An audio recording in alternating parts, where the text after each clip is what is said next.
Buon 8 marzo a tutte le ascoltatrici e buongiorno Sicilia a tutti da Michele Cucuzza e da Angelo Gagliano. Oggi saranno le donne protagoniste della nostra puntata, incontreremo una scienziata catanese, Alessia Tricomi, poi Ciauda, che è un uomo che però canta per le donne, e poi ancora sarà in studio con noi la famosa attrice catanese Guia Ielo. Ma per cominciare l'attualità c'è un'ultima ora da Caltanissetta, 8 persone sono state arrestate nella città, Caltanissetta, con l'accusa di far parte di un'organizzazione che gestiva lo spaccio di droga e si sarebbero occupati di rifornire di cocaina e marijuana a decine di acquirenti, molti dei quali ancora minorenni, e in alcuni casi la droga veniva consegnata addirittura a domicilio.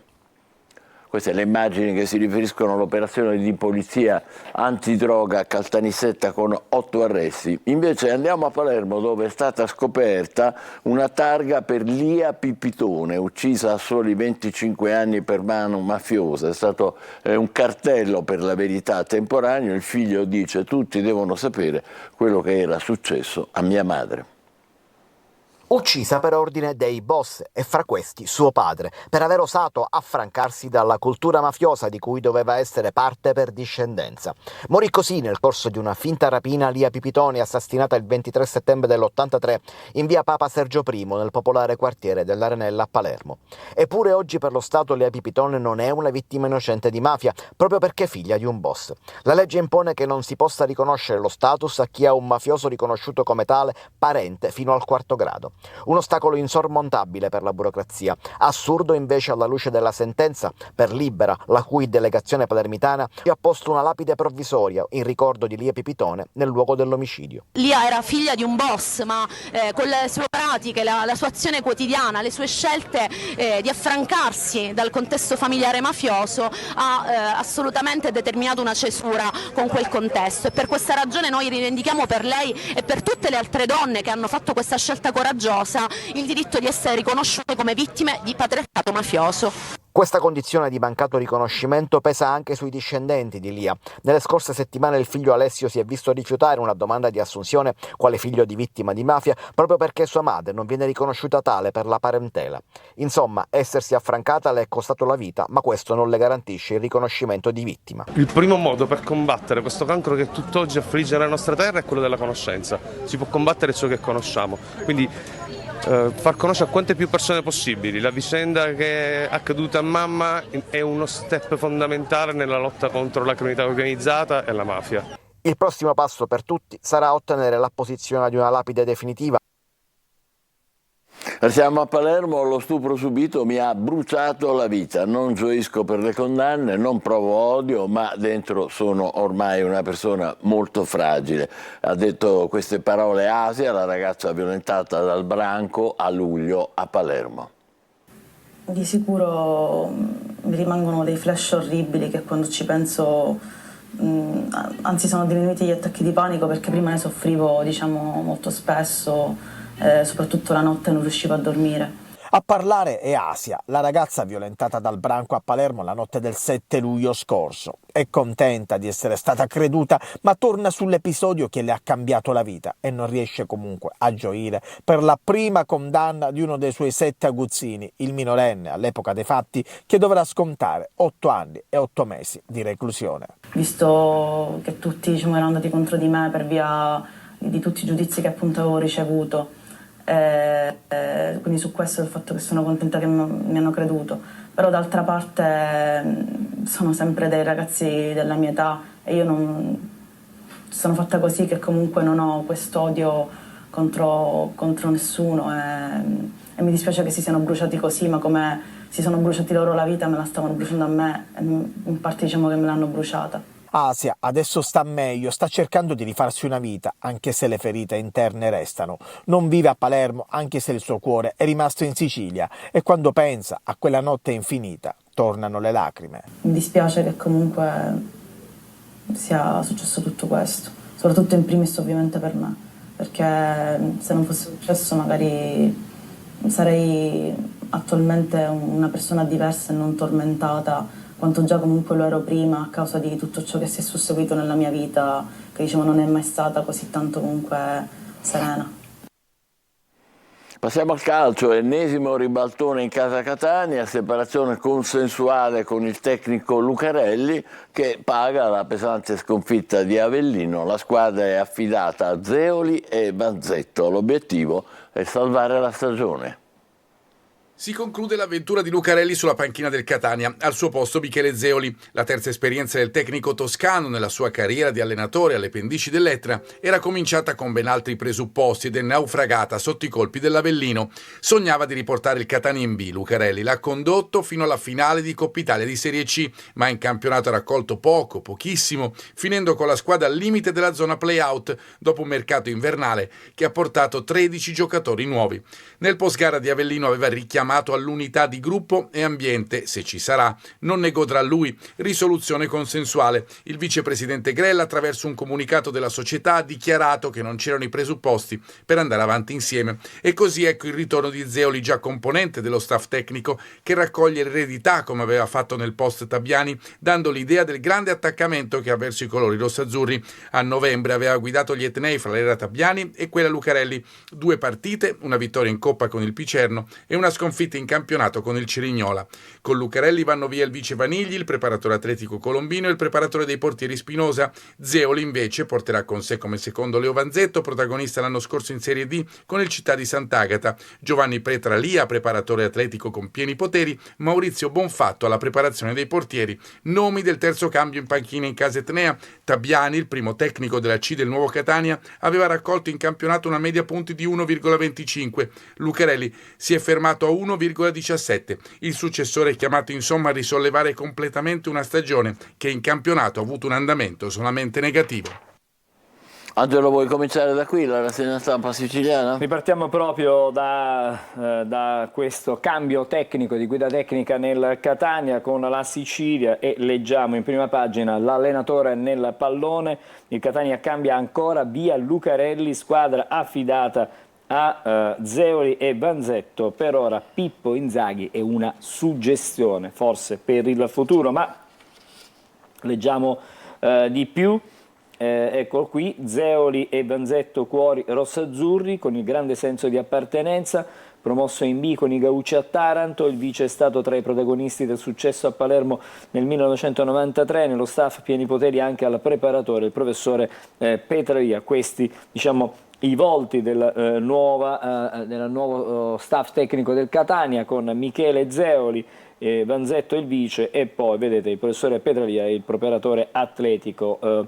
Intanto vediamo ancora Cristiano Lucarelli, via Cristiano Lucarelli, squadra a Zeoli per salvare la stagione. Il tecnico toscano e il club hanno firmato la separazione consensuale, per ora si va avanti con una soluzione interna, una soluzione che comunque non è ad interim, ma il Catania si affida per l'appunto a Zeoli e a Vanzetto. Questa è la intenzione dichiarata del club nel comunicato che comunque ieri è stato diffuso dalla società, quello di di interrompere intanto il rapporto professionale con Cristiano Lucarelli. Adesso le altre notizie dalla prima pagina della Sicilia. Vediamo ritardi e veleni, altro che festa, lavoro, le donne chiedono flessibilità e inclusione, il corteo israeliane dimenticate, questo è quello che si legge. Poi ancora sempre sulla prima pagina, Maniace, un caso, quello di Maniace, una raffica di dimissioni in aula, finite pure le riserve, il consiglio decade, praticamente non ci sono più consiglieri. E poi il processo, il Cara di Mineo, prescritti reati sugli appalti, Castiglione imputato solo per corruzione, e l'inchiesta di cui ci siamo occupati nella giornata di ieri anche noi, automobili di lusso ai boss latitanti, sequestrati beni per 26 milioni di euro. Questo per quanto riguarda la prima pagina della Sicilia. Allora le altre notizie. La cronaca delle pagine interne: distrugge l'auto della compagna a colpi di martello, è avvenuto in via Plebiscito a Catania. A finire in manette un 27enne che è accusato di danneggiamento, stalking, maltrattamenti. La donna disperata ha raccontato ai carabinieri dell'ennesima lite scoppiata in casa. E poi ancora sempre le altre notizie. Strappa la collana dal collo d'anziana, preso da ispettori di polizia locale, sempre cronaca chiaramente a carattere più che altro catanese. Qui siamo invece sui fatti che riguardano la regione. Favoriva auto e latitanti, confiscati 26 milioni, Rosario Castello condannato in via definitiva per concorso esterno in associazione mafiosa. E poi leggiamo, vedete, inizia l'attesa per la sentenza d'appello nei confronti di Mosca e Cammalleri, la battaglia per i due nisseni che sono detenuti in Romania, e poi a Lentini sul duplice omicidio nell'agrumeto, per le difese il ferito è in parte non credibile. Quindi, cronaca giudiziaria dunque. La pagina di Catania, come possiamo leggere, devianza minorile, il fronte si allarga, anche la Corte d'Appello, la Camera di Commercio e la Banca d'Italia hanno deciso di aderire all'organismo. Intanto leggiamo anche: da narcotrafficante ad aiuto cuoco, catturato un latitante sessantenne, eseguito un mandato di arresto europeo emesso dalla polizia di Malta. Chiudiamo con questa curiosità di cui abbiamo già in qualche modo parlato. C'è una vicenda paradossale che arriva da Maniace: il consiglio comunale è decaduto per mancanza di consiglieri e quindi insomma bisognerà rifare le elezioni. Adesso andiamo a vedere la prima pagina di Repubblica Palermo. L'ambasciatore in Bosnia, così il no al falso Ateneo. Per bloccare l'operazione Jean Monnet, decisivo l'alt di Sarajevo all'Università di Corazze, l'ultimo bluff di Messina, 5.000 euro mai versati agli studenti che portavano nuovi iscritti. Questa sarebbe il particolare nuovo che emerge da questa vicenda. E poi 8 marzo, ecco qui 4 storie di vita normale che vengono riproposte da Repubblica Palermo. Noi donne in cerca di felicità tra ostacoli, difficoltà e minacce. E ancora Mosca in aula senza manette, ma i giudici romeni cacciano i diplomatici italiani dall'aula. E la storia, una targa per via Pipitone, dopo 40 anni l'Arenella ricorda una vittima di mafia. E poi c'è una curiosità che arriva dalla città di Palermo, perché si parla di un caso ed è relativo ai furbetti della ZTL. Oltre 10.000 hanno il codice per entrare gratis nella ZTL, e questo certamente è una curiosità che salta all'occhio. Qualche notizia in più a proposito del cosiddetto Bosnia Gate. Parla l'ambasciatore: così lo stop in Bosnia all'Ateneo fantasma, decisivo il no di Sarajevo all'accreditamento proprio di Gorazze. L'ASP revoca l'accordo proposto da un ex direttore docente. E ancora le altre notizie, l'abbiamo visto dalla prima: dopo 40 anni una targa per Lia Pipitone, il figlio, riconoscetela, vittima della mafia. Per i giudici che hanno condannato Galatolo e Madonia lo è già, per il Viminale ancora no, l'iniziativa all'Arenella organizzata da Libera. Siamo nelle pagine interne sempre di Repubblica. Siamo donne, vedete Repubblica Palermo, questo è il titolo. La lotta ai femminicidi, le disparità di genere negli stipendi sono i temi al centro della manifestazione che è in programma oggi. A Palermo il raduno è previsto alle ore 17:30 in piazza Indipendenza, e poi un corteo si snoderà lungo Corso Vittorio Emanuele e toccherà i 4 canti fino all'arrivo in piazza Bellini. E poi Patrizia Caruso: la casalinga, ho una laurea, ma quanto è bello veder crescere i miei 3 figli. Queste sono storie che vengono raccontate, che vengono proposte per l'appunto dal quotidiano Repubblica nell'edizione di Palermo. Chiudiamo con una curiosità che abbiamo già visto, abbiamo già accennato: 10.000 auto fantasma nella lista bianca della ZTL, danni per 1 milione. Il presidente dell'Amat Mistretta denuncia il caso in consiglio comunale. Sabrina Figuccia della Lega quantifica l'ammanco, l'azienda non è accertata. Ma questo a Palermo? Questo è a Palermo. Sulla ZTL di Palermo. Lasciamo adesso l'edizione di Palermo di Repubblica, siamo al giornale di Sicilia. Eccolo il titolo, anche qui: i 10.000 privilegiati della ZTL. La Lega addita il dilagare della lista bianca degli ingressi gratuiti, un danno da 1 milione. Il presidente dell'Amat stempera ma chiede criteri precisi. ricontrolleremo tutto. Questa è la promessa, il caso è stato sollevato dall'ex assessore Sabrina Figuccia. Poi ancora l'8 marzo con Fotonotizia, eccolo qui il titolo, 8 marzo di Speranza e Riscatto, in Sicilia boom di imprese rosa. Gli studi di Coldiretti e di Confartigianato segnalano passi avanti nel mondo dell'economia, l'omaggio della regione per l'altra metà del cielo, oggi gratis nei musei. E poi vedete, Schifani usa i poteri commissariali, a luglio il piano dei rifiuti accelera pure per i 2 termovalorizzatori. Poi le notizie di cronaca di cui abbiamo già parlato, confiscati 26 milioni, forniva auto ai boss latitanti. Questo è quello che si legge. Poi ancora, visto che ci siamo, una notizia sempre di cronaca, tentato omicidio via dell'Olimpo, fermati padre e figlio, dipendenti della Reset, accusato della spedizione punitiva contro un parente. Questo sempre a Palermo. Chiudiamo e siamo con il quotidiano La Gazzetta del Sud e leggiamo: Messina scopre la fiera del mare, aree dedicate al verde e al waterfront, mozzafiato finora negato. Sullo stretto prende corpo la trasformazione della cittadella in una grande parco urbano, l'apertura parziale in estate. E questo è vedete una foto. Intanto la fiera cambia volto. Entro il prossimo autunno la cittadella sarà trasformata in un parco urbano con vista sul mare. Questo è dunque il progetto. Poi ancora le altre notizie: detenuto ripreso dopo l'evasione dal penitenziario e quindi è stato catturato, droga e telefonini in carcere, blitz degli agenti, è capitato a Messina. Ma intanto possiamo anche leggere di quanto avviene oggi come manifestazioni per l'8 marzo, un 8 marzo di mobilitazione per i diritti delle donne. Ci proiettiamo già ai fatti di cui ci occuperemo con i quotidiani nazionali. Parla Cantone, mostruoso numero di accessi. L'audizione del procuratore di Perugia ha scoperto un verminaio, altri spioni alimentano il mercato.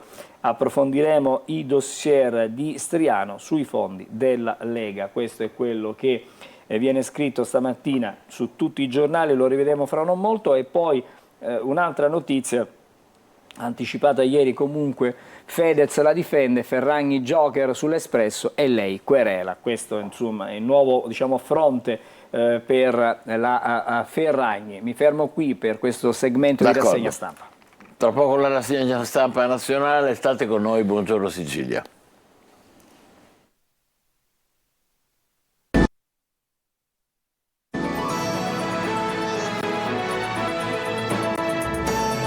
Buongiorno Sicilia, ultima ora che riguarda l'immigrazione: è stato segnato il porto di Pozzallo alla Sea-Watch 5 che ha a bordo 50 migranti e purtroppo anche il cadavere di un giovane, un 17enne. Inizialmente alla nave era stato indicato di dirigersi a Ravenna. Intanto a Lampedusa ci sono stati 4 sbarchi nelle ultime ore con 133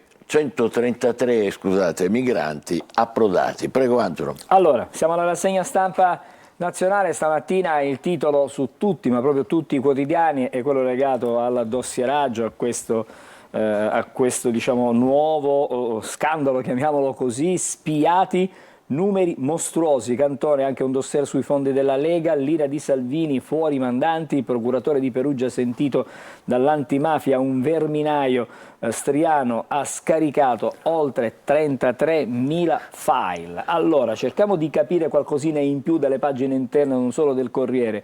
Una cifra enorme di dati, indagine sui file spariti. Cantoni, Striano ha scaricato 33.528 documenti, le ricerche sulla Lega. E ancora, sempre sulla Corriere, Salvini, diamo fastidio, si scopre chi pagava, ancora lite su De Rao. Ma questo sul Corriere. Adesso andiamo a vedere anche su Repubblica. Cantone, 10.000 accessi ai dati SOS, c'è un dossier sui fondi della Lega, il procuratore di Perugia, numeri mostruosi, il mercato è continuato anche dopo la rimozione di Striano, si indaga su un'altra spia, il partito di Salvini parla di un attacco alla democrazia, al Copasir, i timori sulla sicurezza nazionale, possibile fuga di notizie verso i servizi stranieri. I dati, eccoli qui, li possiamo evidenziare. 33.528 sono i file scaricati dall'antimafia. Il finanziere Pasquale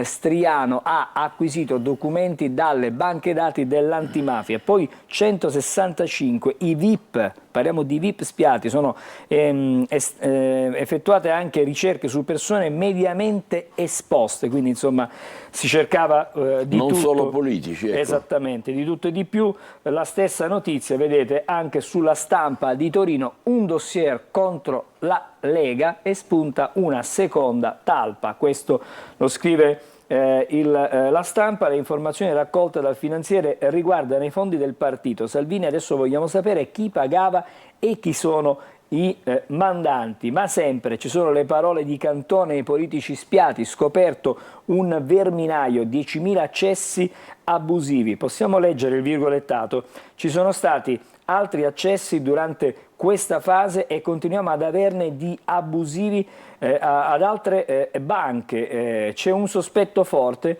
ma non c'è ancora la prova del mandante. Questo... Caspita, non si sa chi è che li ha ordinati, E quindi si sta cercando di fare chiarezza, ma anche sulla vicenda.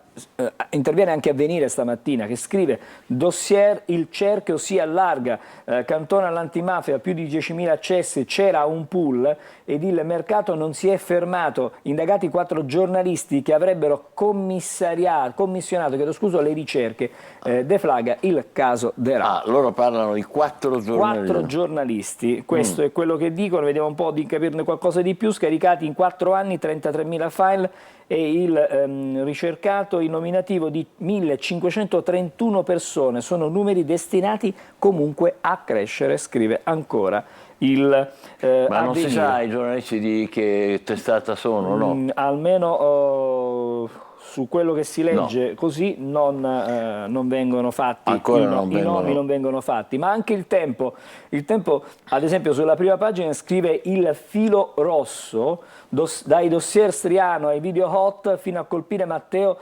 Renzi, inchiesta spioni. Quindi stamattina su tutti i quotidiani, vedete anche qui, dossieraggio capitale, quel filo rosso che unisce l'incendio, il video arde, arrivano fino a Renzi, spioni, le carte su Roma. Adesso c'è proprio anche evidentemente un focus su Roma. Tutto inizia con la spiata al titolare del ristorante dato alle fiamme, poi un'inchiesta che getta fango sul sindaco che ha aperto la kermesse proprio del partito di Renzi. Ce n'è veramente per tutti, le bombe di Cantone, e scoppia il caso Lega. Sempre il tempo per questa vicenda, spunta un dossier sul Carroccio, Meloni, dati sensibili a De Benedetti e al PD. Questo lo dice proprio il Presidente del Consiglio. I numeri che abbiamo già comunque in qualche modo visto, perché si parla e dei file e dei, delle personalità che sono state ricercate. 1.531 le persone controllate, 4.124 sono le segnalazioni di operazioni sospette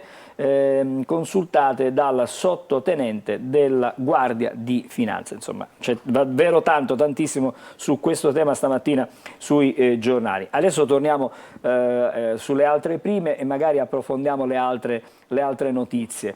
Repubblica parla di voto in Abruzzo in apertura, eccolo qui il titolo: la sfida è sulla sanità, elezioni regionali, nel feudo di Fratelli d'Italia la gestione disastrosa degli ospedali pubblici al centro dello scontro. La Schlein chiude la campagna del PD insieme a Bonaccini, siamo uniti, si può vincere, e anche qui dossieraggi poi approfonditi.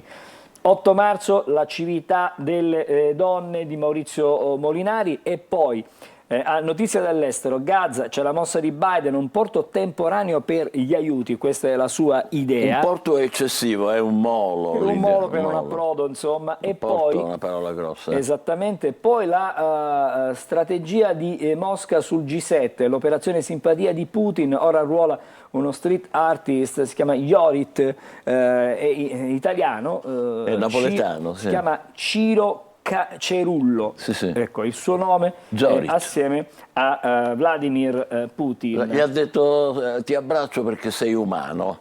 Cioè, proprio Putin. E insomma. poi lui si è fatto anche pizzicare, dice toccami, senti che sono umano. Allora, siamo alla stampa adesso. La von der Leyen-Salvini e scontro sull'Europa.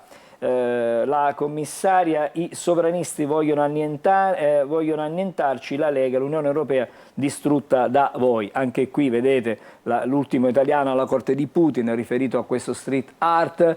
E ancora sulla prima pagina, fango su Giulia, la difesa di Impagnatiello colpevolizza la vittima. Come sempre. Come sempre, insomma, si arriva Purtroppo. a questa vicenda. Che cosa manca per la parità? La riflessione. E poi stamattina mi piace sottolineare come la Stampa sia l'unico dei quotidiani, almeno che ho visto io, che abbiamo a disposizione per la nostra rassegna stampa, che ha una controcopertina. A parte la prima, vedete, poi potete leggere tutte insieme con queste foto di donne. Ascoltiamo, le ragazze hanno ragione, ci sono due approfondimenti, senza lavoro non c'è indipendenza, sono le riflessioni che vengono fatte questa mattina sui quotidiani. Ci fermiamo qui, almeno per il momento. Tra poco una scienziata catanese, Alessia Tricomi. Intanto un'occhiata al tempo. State con noi, buongiorno Sicilia. Bentrovati, un aggiornamento con le previsioni per la giornata di venerdì, quando inizialmente il tempo sarà tranquillo, buono su tutta Italia, poi entro la serata una perturbazione investirà il centro-nord della Sardegna con piogge e rovesci. Sulla Sicilia invece stabilità, sarà una giornata abbastanza bella con ampi rasserenamenti, cieli sereni o al più poco nuvolosi, non prevediamo piogge. Venti in rinforzo da sud-sud-est di scirocco con le temperature di fatti che saranno in aumento. Temperature primaverili, di fatti toccheremo anche i 20 gradi a Palermo e a Trapani. Solo di notte un po' freddo sull'entroterra, sulle zone quindi più interne dell'isola. Nel corso di sabato arriverà qualche pioggia sulla parte occidentale dell'isola ed il messinese, meglio invece sul sud-est della regione. Clima sempre ventoso con mari in prevalenza mossi. Le temperature per quanto riguarda sabato non subiranno grandi variazioni, questa volta sarà soprattutto la parte ionica più mite. Maggiori dettagli scaricando l'app di Trebi Meteo.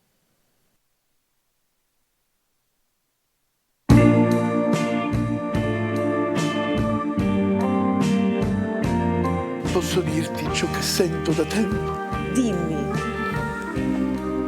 Tutti i giorni su Antenna Sicilia alle 12:50 E 19:20? c'è chi la vuole Cotta.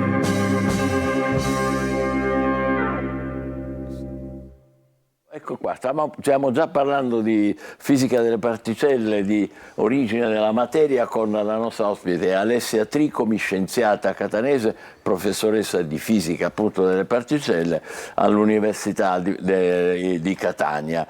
Benvenuta. Grazie. Professoressa. Grazie per questo invito. Ed è bello averla con noi, tra poco parleremo delle sue attività, perché abbiamo l'impressione che anche in fisica, anche nella scienza ci sia un po' di maschilismo, o no? Allora, guardi, io non direi necessariamente così. Giusto per dirle, fino a 2 mesi fa, almeno a Catania, ogni tanto è anche bello dire le cose positive, perché spesso al sud cerchiamo di guardare solo gli aspetti negativi.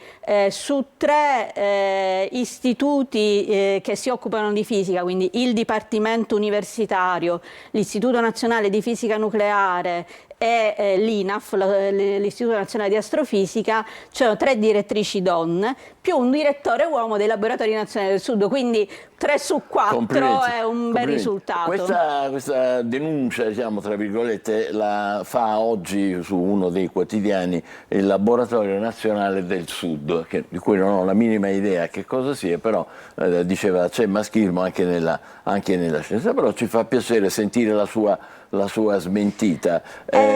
Ci racconti un po' dell'esperienza del bosone di Higgs, ce lo faccia capire anche a noi che non capiamo niente, cioè l'origine della materia, com'è che sono nati i telefonini, questi fogli di carta che abbiamo in mano? Beh, allora intanto vi dico che è un percorso che ci ha richiesto oltre 150 anni di studi, partito diciamo fine 800 con la scoperta dell'elettrone, che ormai diciamo è quasi familiare a tutti, con gli studi di Marie Curie, per rimanere in tema anche Esatto. di contributi delle donne alla scienza, e che poi diciamo negli anni si è consolidato, contributi di Fermi, contributi di tantissimi scienziati in cui l'Italia ha avuto anche un ruolo molto importante. Ci mancava un pezzo a tutto questo sistema. Perché? Perché noi tendiamo a pensare che la perfezione sia in qualche maniera alla base di tutto, no? Nel nostro modo di sentire un po' anche antropomorfo abbiamo questa immagine, la sfera per esempio è l'oggetto perfetto per eccellenza. Quindi anche l'universo deve essere perfetto. Eppure non è così. C'è una bellissima analogia che a me piace molto, legata ai tappeti persiani, in cui si dice che i tappeti più preziosi sono quelli che nascondono un filo che è diverso dagli altri, che rompe la geometria perfetta di questi tappeti, e che è il segno distintivo di chi lo ha tessuto a mano, annodato a mano. È un po' così anche in natura, cioè in natura la simmetria che noi cerchiamo ha una piccola rottura, quella che noi chiamiamo la rottura spontanea della simmetria. Per farlo capire con parole semplici, siamo qui a questo tavolo rotondo, immaginiamo di essere a un matrimonio, tavola imbandita alla perfezione, piatto e il famoso piattino del pane. Allora c'è sempre questo imbarazzo, o una conosce benissimo le regole del Galateo, c'è sempre l'imbarazzo, il mio è a sinistra o quello di destra. In quel momento la simmetria è perfetta. È perfetta. Appena il più affamato di tutti fa la mossa, rompe spontaneamente la simmetria, cioè scegliere sinistra o scegliere destra, a meno delle regole del Galateo, è esattamente equivalente, la simmetria è ancora lì, ma appena io faccio la scelta condiziono lei a fare la sua scelta, lui a fare la sua scelta, tutti gli altri seguiremo. Ecco, in fisica succede un fenomeno analogo, c'è una rottura spontanea della simmetria. Questo miliardi, quanti anni fa? Questo si pensa che sia successo nei primi istanti immediatamente dopo il Big Bang. E questa per questo voi che avete studiato questo avete conseguito il premio Nobel, cioè Peter Higgs. Gli scienziati teorici che hanno ipotizzato Peter Higgs e François Englert hanno conseguito il premio Nobel con una menzione ai due esperimenti, CMS, quello dove lavoro io ormai da tanti anni, non si dice quanti, e Atlas, che è l'esperimento dove per esempio lavorava Fabiola Gianotti, che è un nome diciamo noto. A tutti.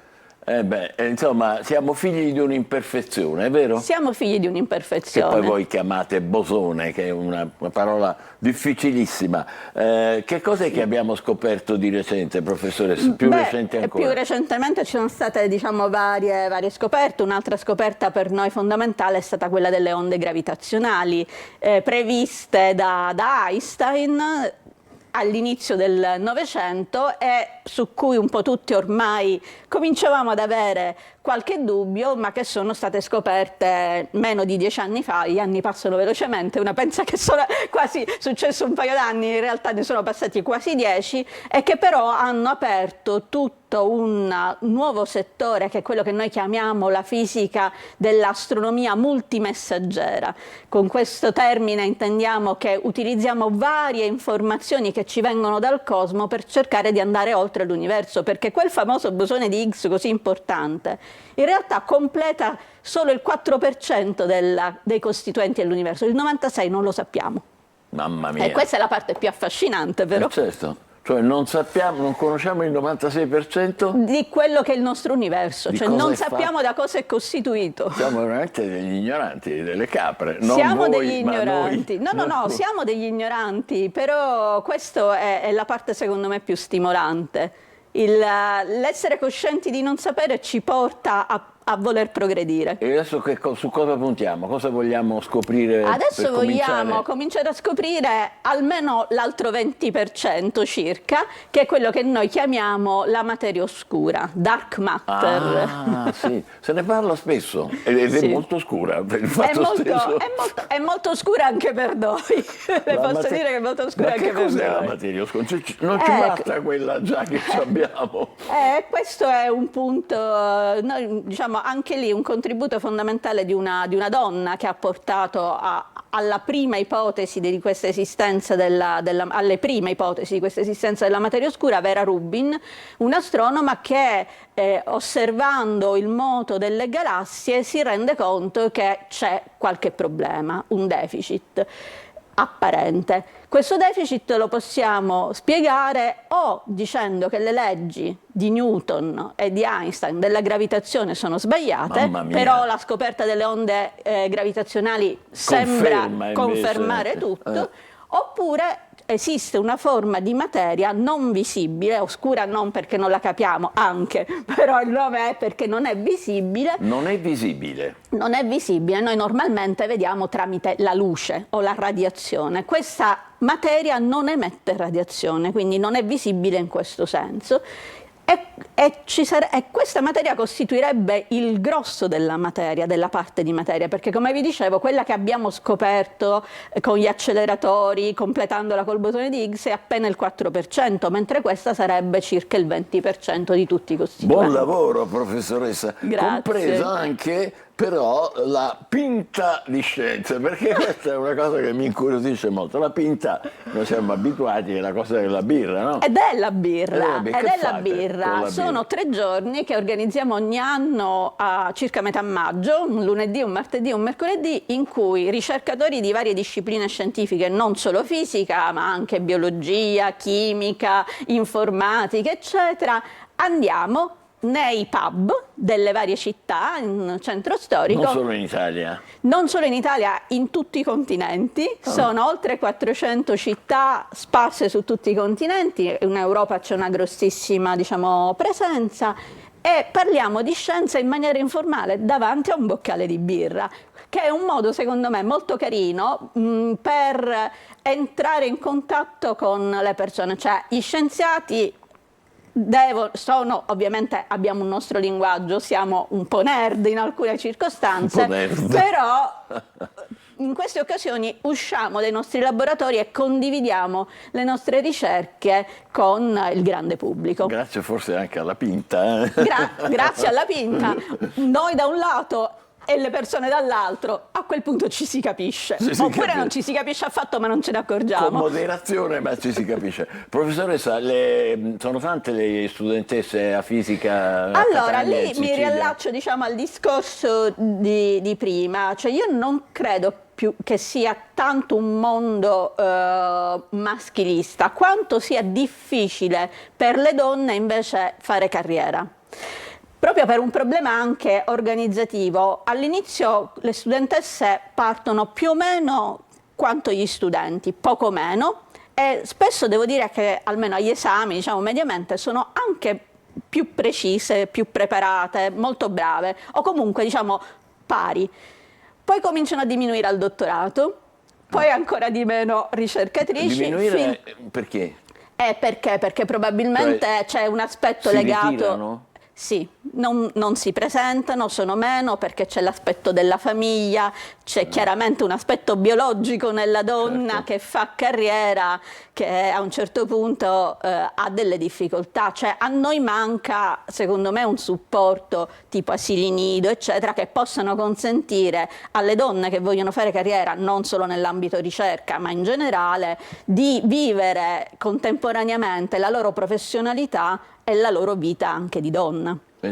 Perché è inutile che ce lo neghiamo, è vero che un po' si sta evolvendo, quindi è vero che l'uomo, il papà adesso è più presente, però è sempre vero che la mamma è la mamma, quindi... Famiglia, maternità, eccetera, tutto questo ovviamente... E c'è questo, infatti, quello che viene chiamato il soffitto di cristallo, cioè andando verso l'alto si stringe la piramide. Partiamo da un 40-60, arriviamo a un 8%. Caspita, soltanto l'8%. Sulle posizioni apicali. E Catania però è un'eccezione. Sì. Positiva. Mi fa molto piacere. E lei lo conferma. Grazie per essere stata con noi. Grazie a voi. Buon lavoro per le ricerche, ci aiuti a capire un po' quanta materia oscura c'è qui dentro. Qua tanta. speriamo di non essere travolti dalla materia oscura. Siamo attraversati costantemente da tantissime particelle, forse anche da quelle di materia oscura. Hai capito? Però ci conviviamo felici. Ecco perché certe volte non tutto è chiaro. Va bene, scherziamo, però si tratta in realtà di ricerche di grandissima importanza perché ci fanno capire da dove viene l'uomo, da dove viene l'universo e dove andrà. E questo ancora non lo sappiamo. Si espanderà sempre? Questo al momento pensiamo che si espanda, però se poi quello che è il concetto di fine è un po' complicato da spiegare, ci dovesse essere di nuovo un big crunch, cioè ci sono varie ipotesi che si possa espandere e poi a un certo punto un big crunch. Un flop. Quindi poi si comprime, può darsi che oscilliamo continuamente. Ma noi non ci saremo, professore. Noi non ci saremo, però ci sarà anche la ricaduta che queste ricerche portano anche sulla società. Questo è un altro aspetto da non dimenticare. Se oggi abbiamo tante tecniche per la cura di molte malattie tipo i tumori, per studiare i beni culturali, per studiare anche il nostro ambiente, conoscere meglio l'acqua, conoscere gli effetti del radon per esempio sull'Etna eccetera, e anche grazie a queste ricerche di fisica fondamentale, quindi è anche importante tener presente questo. Complimenti davvero, grazie alla professoressa Alessia Tricomi, buon lavoro. E noi adesso facciamo una breve pausa e poi dopo avremo un uomo che però canta per le donne. State con noi, buongiorno Sicilia.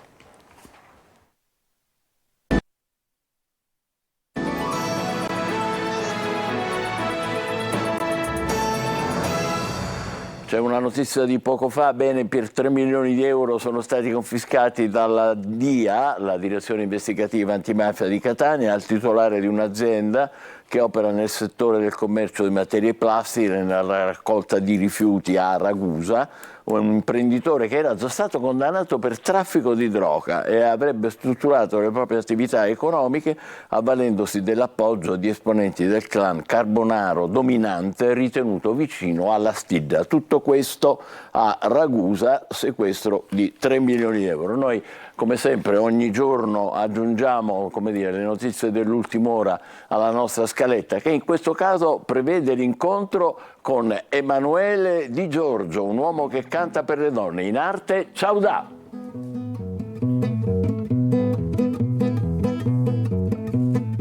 Ti meriti un amore cattivo, spettinata, ti meriti un amore catascuta quando canti, ti meriti un amore cavoli ballare cuttia.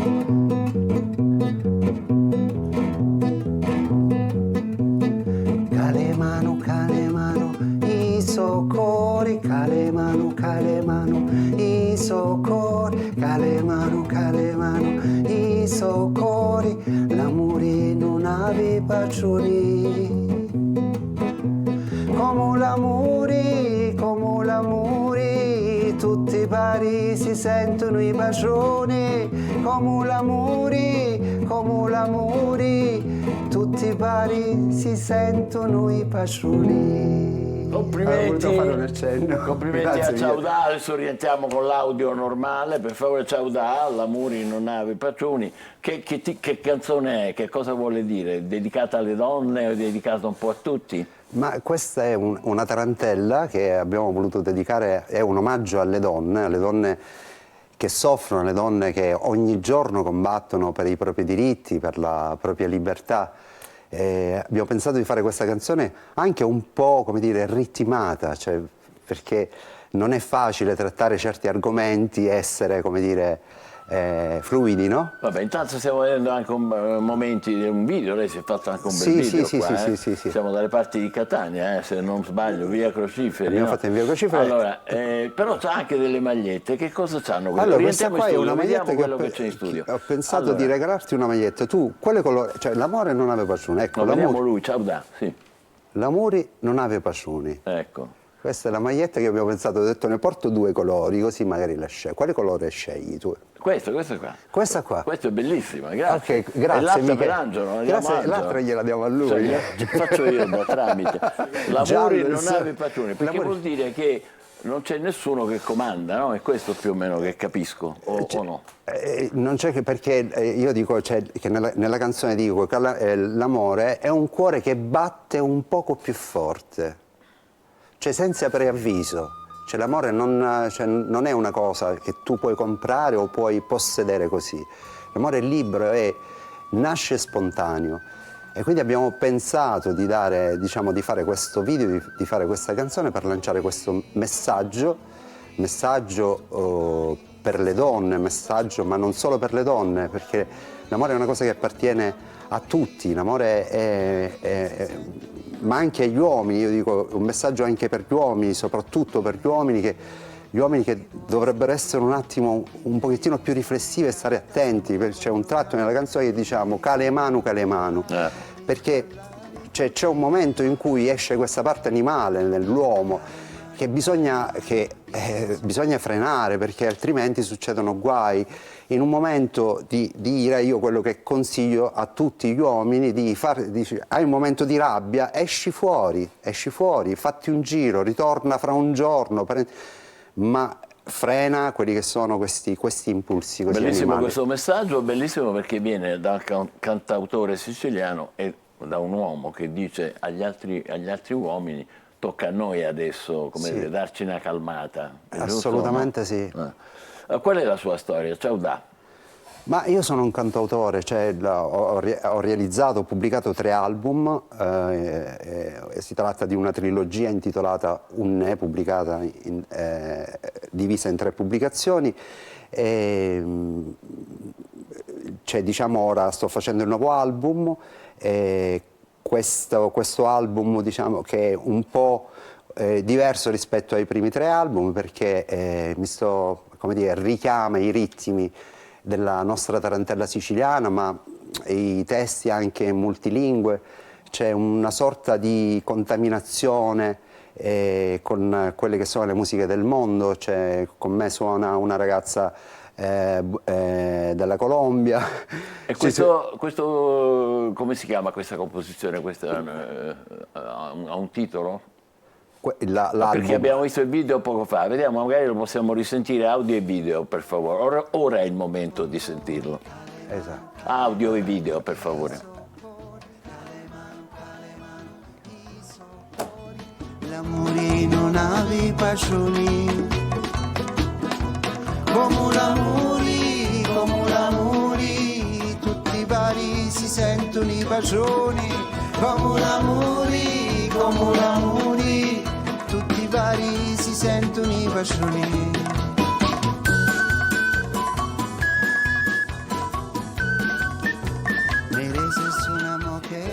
Dove state girando? Io ne approfitto perché qua siamo nel cortile della CGIL, ne approfitto per ringraziare la CGIL che ha patrocinato il video e, grazie a loro abbiamo potuto realizzare anche la registrazione audio. Ringrazio anche Massimo Malerba, che è stato anche colui che mi ha aiutato nel testo. Sì. Ringrazio assolutamente tutte le persone che hanno partecipato, è stato proprio un record, una cosa incredibile, perché in un giorno di mattina abbiamo fatto la registrazione audio e di pomeriggio abbiamo registrato il video. Ciaudà compone anche in spagnolo, addirittura riferendosi alla famosa Frida Kahlo, che è l'artista messicana. Sì. Abbiamo all'interno della canzone c'è questo testo in spagnolo che abbiamo voluto dedicare a Frida Kahlo per il suo amore travagliato. Non so se conosci la storia. Un'eroina veramente, altro che un'eroina veramente messicana. Ma proprio la prima parte, la prima strofa, e poi il testo è frutto della creatività di me e Massimo Malerba. Che programmi ci sono per Ciaudà? Che progetti ha? Abbiamo in progetto di iniziare a pubblicare l'album ad aprile e poi iniziare un tour per promuoverlo. E lei è catanese o siciliano, comunque? Io sono nato a San Filippo da Gira. Ah, come no? È bellissimo il paese, però sono arrivato qua a Catania che avevo 5 anni, quindi ormai mi sento catanese. Cittadino del mondo, naturalmente. Io dico sì, che sono cittadino del mondo. Complimenti davvero a Ciaudà, grazie per essere stato con noi e per i suoi bellissimi omaggi alle donne e anche a noi uomini, perché capiamo un po' meglio che tocca a noi adesso veramente fare in modo che non capitino mai più tragedie come quelle che ogni tanto raccontiamo. Facciamo una breve pausa e poi ci sarà con noi Guy Aiello. State con noi, buongiorno Sicilia.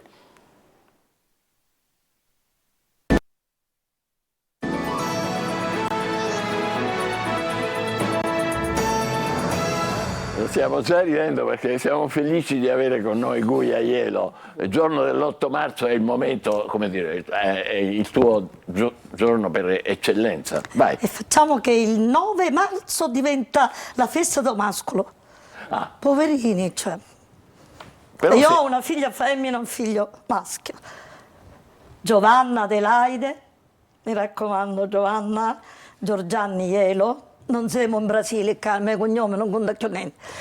E Vincenzo Filippo, Giorgianni Aiello. Sei venuta per un messaggio, vero? Vuoi darci un messaggio, è vero sì. questo? È un poco brutto. No, sei perfetta, sì. sei perfetta. Guia e io modestamente siamo amici da molti anni, quindi c'è una certa confidenza. L'ho conteggiato, non so se mi spiego. Ecco, vabbè, io ero libera, tu pure in quel periodo. Ci ho telefonato in Rai, ragazzi, ci vuole una trasmissione intera qua per parlare. Ora parliamo delle donne. Stoppatemi. Io vado qua, bisogna buttarmi un gavettone, farmi tacere, spegnere il citofono. Nessuno ti vuole spegnere, vai pure. No, dico, lo conosco di avere questo difetto, è tipico delle donne che vivono sole, che sono molto attive ma sole con un gatto. E allora poi quando uno è in piazza scatascia, voce del verbo scatasciare, cioè habla. Allora dunque lo parlo troppo, sennò poi i miei figli mi rimproverano. Mi devo fare un po' preziosa come i gioielli di mia mamma che ho messo per la festa.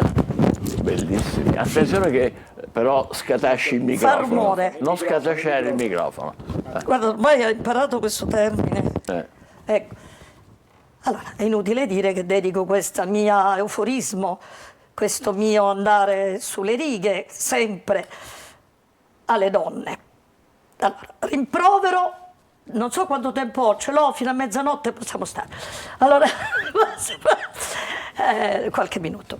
Quello che rimprovero alle donne è molto, e si vede, è quello quando non si truccano. Non mi piace la donna che non si trucca, tranne se è costretta, è in un ospedale o magari in qualche funerale, troppo trucco. No, e non il trucco Moira Orfei. Adesso io ho esagerato, ma io, diciamo, le mie sono maschere. E poi quando tratta male, si comporta male con una donna che obiettivamente è più bella di lei o più intelligente di lei, noi ce ne accorgiamo. Allora magari trattiamo bene una donna stupida. Cioè, esiste, la maggior parte sono gli uomini stupidi, purtroppo e diciamo all'80% sono sciamoniti i mascoli. Cioè ragionano anche con la parte inferiore, diciamo, dell'entità corporea, ecco, per dirla. Mentre è difficile trovare donne sceme, tranne se sono malate, poverine, malate di mente. E allora la donna tende a trattare male quando si accorge che invece no, bisogna avere pietà, rispetto, molta solidarietà tra femmine e femmine. Finisco questo blocco per arrivare al tema dominante, prima che non ci arrivo, salutando molto Antonella Ferrara, presidente e direttore artistico di Taubook, grande creatrice, una grande manager. Abbiamo preso un premio insieme organizzato da Gianna Azzaro, che saluto, e altra donna, che dire, pazzescamente in gamba, e lei ha fatto una dichiarazione che io non dimenticherò mai, che voglio usare adesso, la voglio dire io, me ne voglio appropriare. Che tutti dicevano, perché una donna presidente, una donna che ha realizzato questo, lei saliva sul palco, si è presa il premiuccio, il premione, in questo caso era un premio di prestigio, e ha detto, io sono una persona. Allora, cosa voleva dire questa grande manager? Fino a quando si continuerà a dire la prima direttrice donna, metti che invece di te ci sono io.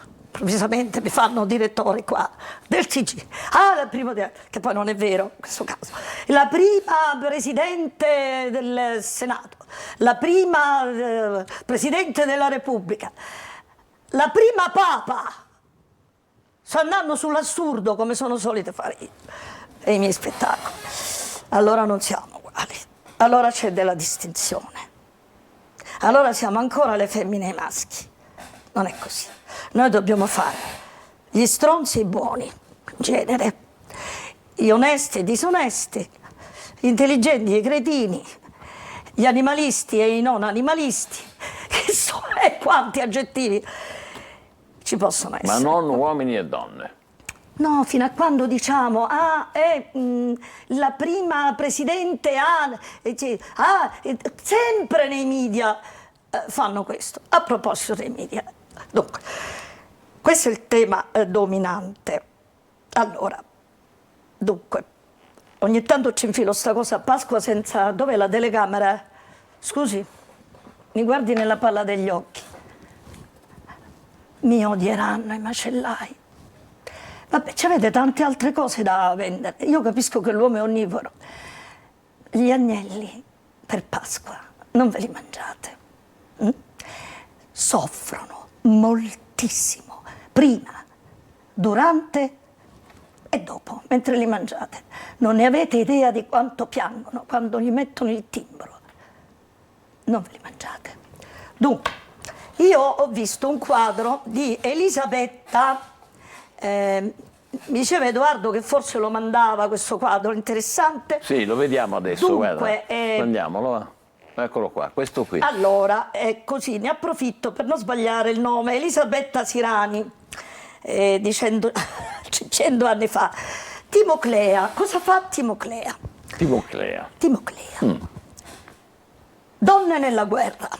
Oggi farò il 22 marzo alle ore 16 nell'aula dell'Università di Via Gravina, polo didattico, una cosa, molte donne illustre, non le posso citare tutte, molto affascinante, difficile, sto cominciando a studiare, perché interpreterò 2 o 3 pezzi, ci metto pure il Risorgimento, sulla violenza sulle donne. Quindi le donne violentate, mi commuovo,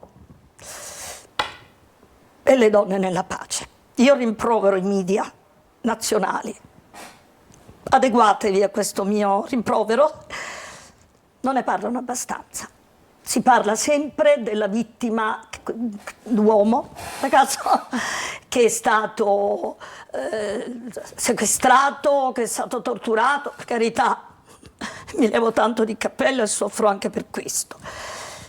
Le donne violentate. Abbiamo qualche volta le giornaliste, le tue colleghe, devo dire molto belle e molto brave, elegantissime.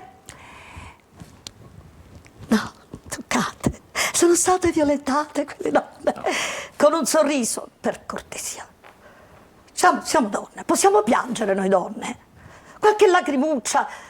Non dico che dovete fare le attrici, ma per favore, un pochettino di forza quando date queste notizie, ampliatele, anziché glissare. Sì, quella è iniziata la violenza, però c'è quello, quell'altro che invece è stato sequestrato, così. Questo è, così come l'ho interpretato. Allora, quello che subiscono queste donne, io lo racconterò, mi fa ricordare che noi, purtroppo, come Peppa la cannoniera, a guerra, a ammazzare tutte le figheredde magiche, erano i Borboni, e ammazzai tutte sparando i cannoni, per salvare i miei fighereddi che erano insorti, ma magari chi, lei dice nel mio monologo, magari chi erano figheredde magiche, per ammazzare a guerra. Allora, cosa fa Timoclea? Arriva uno e la stupra, la violenta, torturandola, abusandone il corpo più volte, fino a renderla davanti ai figli, perché era la madre. E Alessandro Magno, diciamo, che questo era il capitano di Alessandro Magno, sono là e che si stupra. Sto parlando solo io. Sì, è vero. Però ho finito, giuro? No, come così? Mamma, perdonami. Ma no, sul più bello, non puoi finire. Allora, lei cosa fa? Con un'astuzia tipica tipica di noi donne, che non è un'astuzia, come dice, guarda che scaccio chiddo. No, è un'astuzia molto pilotata, molto, come si dice, quando uno fa il tirocinio, no? Quando uno si fa un master dentro di se stessa per imparare la scaltrezza, il saperci fare, il risolvere, il risolversi. E capisce che questo porco di capitano che la stupra è molto attento al denaro, allora gli offre una cosa d'oro e dicendogli una cosa, un scifo tanto, no, scifo sarebbe dove mangiano gli sceicchi, diciamo così, e lo conduce sempre facendo la consenziente, ma qui non ci piaceva violentare, no, la consenziente, e i soldi, e la porta in questo pozzo. Poi nel quadro si vede, non so se si vede ancora, con astuzia, con delicatezza femminile, sentite che grande opera d'arte. Sì, si vede, si vede. Lo ruota, dice guarda gioia mia, bello capitano, guarda là sotto, guarda che c'è. Questo cerca di prendere questo vaso, lei lo butta dentro e poi lo lapida fino a farla morire. Caspita. Fino a farla morire. Allora, una donna che reagisce, tanto Alessandro Magno, che io saluto, non lo so dove, non so se in Paradiso, lo saluto, ce l'ha fatto di botte e di crudo. No, vabbè, ma sempre un uomo meraviglioso. Lui e Giulio Cesare, facciamo la festa degli uomini. Allora, torno, ne approfitto per salutare Alessandra Otto. Evviva, che è la presidente della regione. Me ne frego del partito, Sto parlando di una grande donna. Ecco. Allora, cosa fa Alessandro Magno? La doveva fare uccidere il suo capitano? La grazia. Perché ci sono uomini che hanno soggezione. Tema per la festa delle donne. Ci sono uomini che hanno soggezione dalle donne e sono gli uomini più in gamba. Sì, sono gli uomini più intelligenti. In gamba no, perché non devono avercela. Devono, come diceva Shakespeare, inchinarsi di fronte ai dolori, alle ingiustizie subite dalle femmine, dalle donne nel mondo nei secoli e di fronte alla grande abilità dell'intelligenza e alla bellezza. Un corpo profumato, delicato, dolce, anche se muscoloso, di una femmina con quella dell'uomo. Grazie di avermi invitato. Guaiaiello. Vorrei che tu dicessi una sola parola sulle donne, dimmela. Che noi uomini impariamo a rispettarvi di più e a essere più come dire, attenti e sensibili. Grazie di avermi invitato. Grazie a te. Guaiaiello, Almanacco, buongiorno Sicilia, 8 marzo. Oggi è una giornata speciale per tutte le donne, ma anche per tutti gli uomini che le apprezzano e le rispettano. La giornata internazionale della donna, che celebra i progressi in ambito economico, politico e culturale raggiunti dalle donne in tutto il mondo, ma anche le sfide e le discriminazioni che dobbiamo affrontare. La prima giornata è stata celebrata dagli Stati Uniti nel 1909 in occasione dello sciopero del settore vestiario in cui le donne protestarono per le condizioni lavorative dell'epoca. Quando andate a votare, vi siete mai chiesti perché usiamo le matite per segnare la nostra preferenza? Perché le matite sono copiative, cioè non cancellabili, e quindi garantiscono la sicurezza e la segretezza del voto. Le matite sono usate in Italia dal 1946, quando si tenne il primo referendum istituzionale, e da allora sono rimaste la scelta preferita dal Ministero degli Interni. Oggi ci sono altre alternative come le penne indelebili, ma le matite hanno il fascino della storia e della tradizione. Avete mai sentito il modo di dire fare i conti senza l'oste? vuol dire essere troppo sicuri di sé, pensare di avere già tutto sotto controllo senza considerare le variabili o le sorprese che possono capitare, un po' come quando si fa una previsione sul risultato di una partita di calcio e poi si scopre che la squadra avversaria ha segnato un gol al 90°.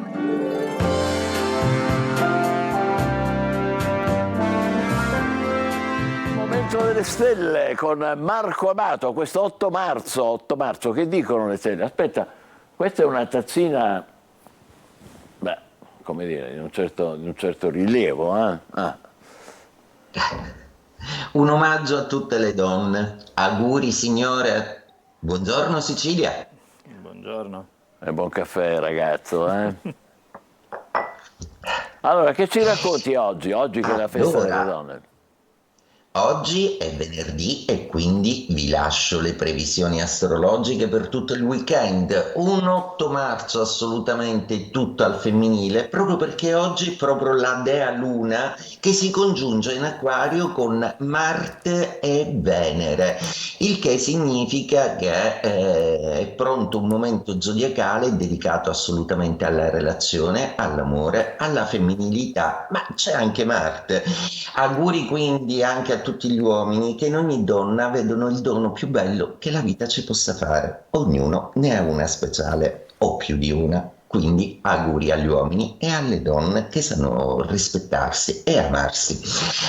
Allora, Luna oggi congiunta i pianeti della relazione, cosa significa? Riparte un po' l'amore nello zodiaco, il senso della relazione propriamente detto, per cui con un Mercurio tra l'altro congiunta a Plutone, il weekend si preannuncia decisamente molto intrigante ed interessante, soprattutto per due segni zodiacali, Leone e Acquario, che sono proprio nella top 10 dei segni più particolarmente sensibili alla relazione in questo momento. Chiaramente il Leone ha tutto in opposizione, per cui è proprio nella relazione che devono trovare un po' una quadra, mentre invece l'Acquario, beato nei suoi sogni di relazione, riesce a essere molto più seduttivo e interessante degli altri. Per quello che riguarda i segni di fuoco, questa configurazione lunare porta benissimo ad Ariete perché finalmente risolve una dinamica sentimentale un po' confusa, un po' incerta e si sente di nuovo più capitano. Per gli Ariete è importante padroneggiare la situazione. Leone.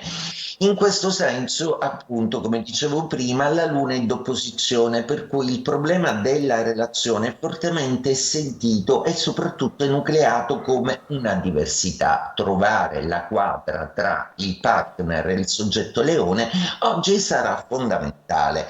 I Sagittari invece, scanzonati e dinamici, vivono questa congiunzione assolutamente in maniera prolifera e fattiva. Il Sagittario è più disponibile ad una generosità affettiva che sia non solo quella della coppia ma anche quella amicale e quella rispetto alla natura e alla bellezza delle cose.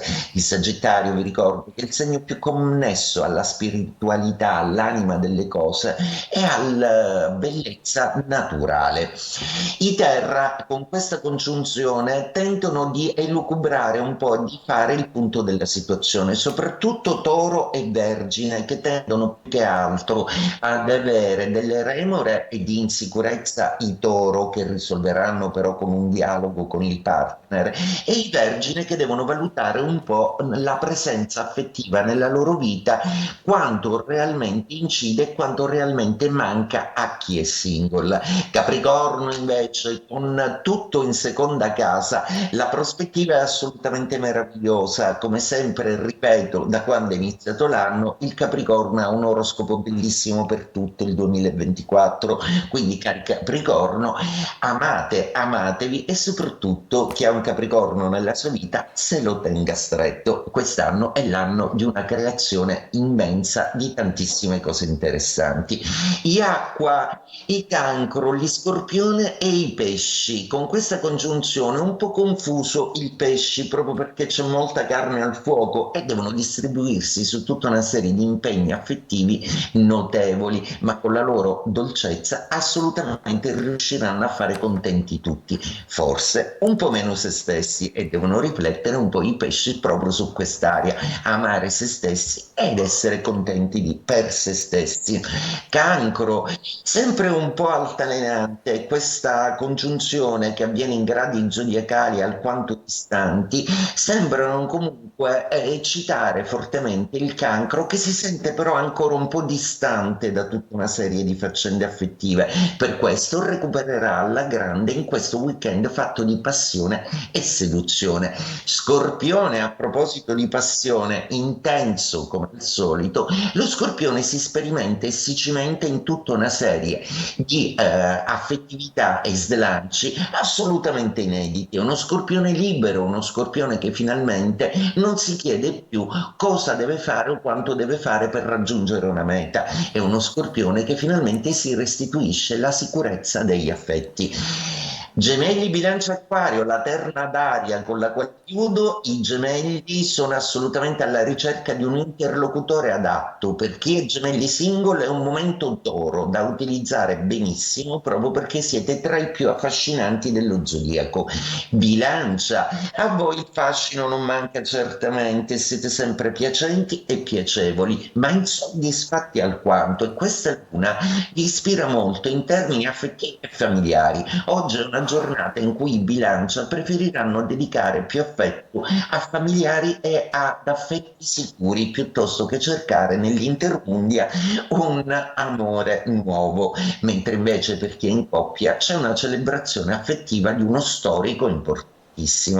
Acquario, per ultimo, l'originale dello zodiaco. La congiunzione dell'8 marzo della luna riguarda proprio voi, quindi che fare? Amore e passione, sicuramente voi siete il segno dei ghiacci, per cui non sempre riuscite a darvi, a donarvi come vorreste, mentre invece quest'oggi lo slancio attivo e passionale sarà assolutamente rilevante. Ricordatevi che ineditamente per voi è più Marte che per adesso prende campo, per cui l'azione affettiva sarà assolutamente determinante. Se sentite di dire una cosa bella, se provate un sentimento bello, esplicatelo, nessuno ci riesce nella maniera più sorprendente, come solo voi sapete fare.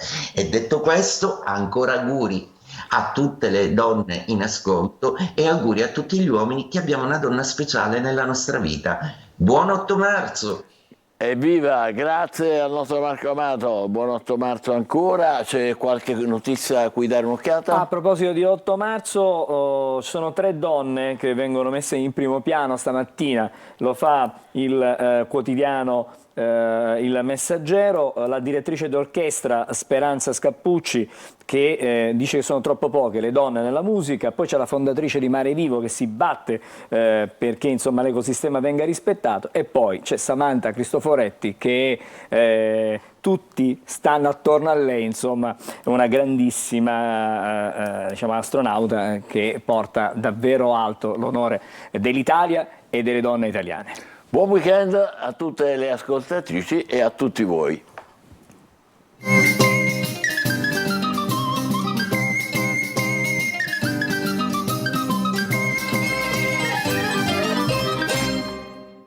Buon weekend! Oggi vi proponiamo alcuni eventi imperdibili per questo fine settimana. Come al solito vi raccomando di prendere nota per non farvi sfuggire nulla. Dall'11 al 14 marzo alla Fiera del Mediterraneo di Palermo si tiene l'8ª edizione di Expo Cook. È la più importante fiera del Sud Italia ed è dedicata al mondo del food, della ristorazione e dell'hotellerie. Ci saranno ospiti di primissimo livello, da Iginio Massari, il pasticcere italiano più famoso nel mondo, a Francesco Martucci, Antonio Starita ed Enrico Porzio, decretati tra i maestri pizzaioli migliori al mondo. Ma anche Nicola Fiasconaro, il pasticcere che con la sua azienda di Castelbuono ha fatto vivere e sognare la Sicilia a milioni di persone in più di 70 paesi. Saranno loro le guest star della manifestazione, a cui presenzieranno circa 250 aziende italiane nello spazio espositivo di 25.000 metri quadrati e suddiviso in 15 settori tematici. Non è un caso, dunque, se la Federazione Italiana Cuochi cuochi ha organizzato il Consiglio Nazionale proprio a Expo Cook nei giorni dell'11 e del 12 marzo, per la prima volta a Palermo. Per l'occasione saranno presenti oltre 50 cuochi, delegati da tutta Italia e dall'estero. Insomma, non potete proprio perdervelo. Per appassionati e non, le porte sono aperte. Ritorna a Palermo dopo oltre 12 anni un monumento della musica internazionale. Sponde Sonore, la rassegna organizzata dal 2017 da Arci Tavola Tonda e La storica centrale finanziaria mondiale, la Borsa di New York, fondata proprio l'8 marzo del 1817. Si comincia a vendere lì ogni cosa in un piccolo bar e poi si finisce con operazioni miliardarie in grado di condizionare i mercati di tutti i paesi. Nello stesso giorno, ma quasi un secolo dopo, l'8 marzo del 1908, il mondo si trovava alle prese con l'incubo dell'influenza spagnola, una pandemia che ha messo in ginocchio l'umanità. E mentre il mondo combatteva contro il virus, le donne combattevano per i loro diritti. 1911 veniva celebrata per la prima volta in Europa la giornata internazionale della donna. Passiamo alla storia di fedeltà senza tempo. Hachiko, il cane che ha aspettato il suo padrone eccolo qua, per 10 anni alla stazione di Shibuya e purtroppo è morto l'8 marzo del 1935. La sua storia ha commosso tutto il mondo grazie anche al film che ha fatto Richard Gere. Siamo nel 1979, la Philips in questa data, l'8 marzo, ha svelato al mondo una piccola meraviglia tecnologica, il compact disc, una rivoluzione epocale che modifica la maniera di fruire la musica passando dal vinile alla forma digitale. E ora per concludere, perché è la festa delle donne, ci lasciamo trasportare dalle note di quello che le donne non dicono. Lei è la magnifica Fiorella Mannoia. La canzone è di Enrico Ruggeri, qui la vediamo al Festival di Sanremo di quest'anno, ma in realtà questa canzone l'aveva cantata a Sanremo del 1987 vincendo il premio della critica. Quest'anno invece con la sua canzone ha vinto il premio come migliore testo e anche quello è una canzone bellissima dedicata alle donne. Auguri a tutte le donne, ci rivediamo lunedì 11 marzo. Buongiorno Sicilia. A lunedì.